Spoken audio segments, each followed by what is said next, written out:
بسم اللہ الرحمن الرحیم۔ میرے عزیز طلباء اور طالبات، دینی درسگاہ میں تعلیم حاصل کرنے کا موقع آپ کو ملا ہے تو اس موقع کا احترام بہت ضروری ہے۔ یہاں جو 10-15 سال آپ گزار رہے ہیں، یہ آپ کی زندگی کے نہایت قیمتی سال ہیں۔ یہ جب چھن جاتے ہیں تو لگتا ہے کہ 1000 برس چھن گئے۔ یہ ضائع ہو جائیں تو معلوم ہوتا ہے پوری زندگی ضائع ہو گئی۔ اپنی زندگی کے اس قیمتی حصے کی حفاظت بہت ضروری ہے، اور اس حفاظت کا تقاضا ہے کہ خاص اس تعلیم کے سلسلے میں بھی کوئی ایک ہدف، کوئی ایک مقصد، کوئی ایک منزل ضرور طے کر لی جائے، اور اس ہدف کے حصول کے لیے سنجیدگی سے محنت اور کوشش کی جائے۔ دینی تعلیم حاصل کرنے کا ایک ادنیٰ سے ادنیٰ ہدف ہو سکتا ہے، اور اعلیٰ اہداف تو بہت سارے ہو سکتے ہیں۔ ادنیٰ سے ادنیٰ ہدف تو ہر ایک کو ضرور حاصل کر لینا چاہیے۔ جو ایسا نہیں کرے گا وہ اپنی زندگی کو ضائع کرنے والا ہوگا۔ البتہ اعلیٰ اہداف کو جو جتنا زیادہ حاصل کرے گا، اس کی شخصیت اسی قدر بلند و بالا ہوگی۔ اعلیٰ ہدف یہ ہو سکتا ہے کہ فراغت ہوتے ہوتے ایک طالب علم اسلام کا طاقتور ترجمان بن جائے، وہ عام انسانوں کی دینی رہنمائی کا فریضہ انجام دینے کے لیے پورے طور پر تیار ہو، روز ابھرنے والے نئے سوالوں کا جواب دے سکے۔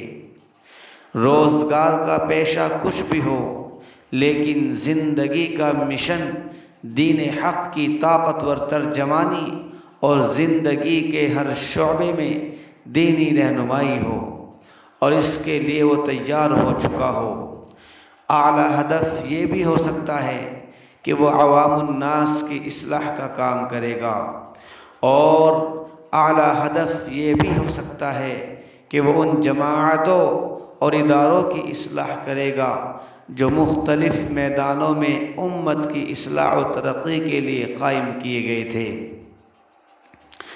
ادنیٰ سے ادنیٰ ہدف یہ ہے کہ طالب علم فارغ ہوتے ہوتے خود ایک اچھا مسلمان بن سکے، آخرت کی کامیابی کے لیے مطلوب دینی شعور اس کے پاس ہو، اور اس کی عربی استعداد اور دینی معلومات اتنی ضرور ہو کہ وہ اپنے بچوں کو عربی اور دینی تعلیم و تربیت کا کام خود انجام دے سکے، وہ اپنے ذہن میں پیدا ہونے والی الجھنوں کا حل خود ڈھونڈ سکے، اور کم از کم اپنے بچوں اور گھر والوں کی طرف سے آنے والے سوالوں کا اطمینان بخش جواب بھی دے سکے۔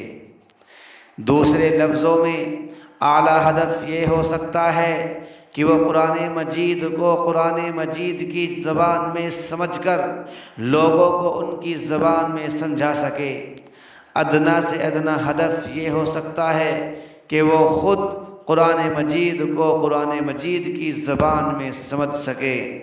بہت بڑی کامیابی ہوگی اگر اعلیٰ اہداف حاصل ہونے لگے، اور بہت بڑی ناکامی ہوگی اگر انسان 10-15 سال کی تعلیم کے بعد ادنیٰ سے ادنیٰ ہدف بھی حاصل نہ کر سکے۔ اعلیٰ اہداف کا حصول عین ممکن ہے، لیکن بہت محنت طلب ہے۔ ایک فکر مند، سنجیدہ اور ہمت کا ذہنی طالب علم اسے ضرور حاصل کر سکتا ہے۔ یاد رکھیے، ادنیٰ سے ادنیٰ ہدف بھی آپ سے محنت چاہتا ہے۔ مدرسے کی زندگی کو لاپرواہی اور غیر سنجیدگی کی حالت میں گزار کر تو یہ ہدف بھی حاصل نہیں کیا جا سکتا۔ اعلیٰ اہداف کی بات تو درکنار، البتہ اگر ایک اسکول کے طالب علم کی طرح آپ بھی ترجمے کی مدد سے قرآن کریم پڑھنے والے بنے، قرآن کریم سمجھنے والے بنے، اگر آپ ایک اسکول کے طالب علم کی طرح ترجمے کی مدد سے احادیث کو پڑھنے والے بنے، احادیث کو سمجھنے والے بنے، تو اس سے زیادہ رسوائی کی بات کسی دینی مدرسے کے طالب علم کے لیے اور کیا ہو سکتی ہے۔ اس لیے میرے عزیز دوستو، زیادہ سے زیادہ اپنی دینی کتابوں میں، درسیات میں زیادہ سے زیادہ محنت کرو اور اتنی استعداد پیدا کرو کہ تم قرآن کریم کو قرآن کریم کی زبان میں سمجھ کر لوگوں کو ان کی زبان میں، ان کے محاورے میں سمجھانے پر قادر ہو جائے۔ اللہ تعالیٰ عمل